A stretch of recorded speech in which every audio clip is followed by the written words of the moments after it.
Welcome to Telestar update. এইবার কথা ধারাবাহিকে এন্ট্রি নিল এভির নতুন নায়িকা।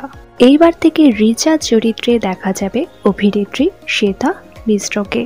এর আগে অভিনেত্রীকে শেষ দেখা গিয়েছিল ইচ্ছে পুতুল ধারাবাহিকে।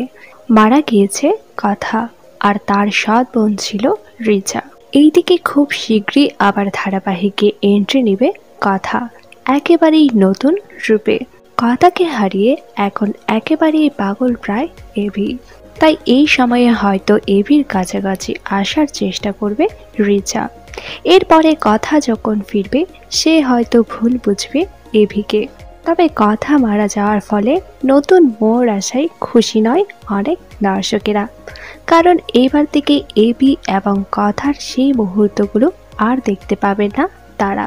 আরও অনেকটা সময় অপেক্ষা করতে হবে এভি এবং কথার মিল দেখার জন্য।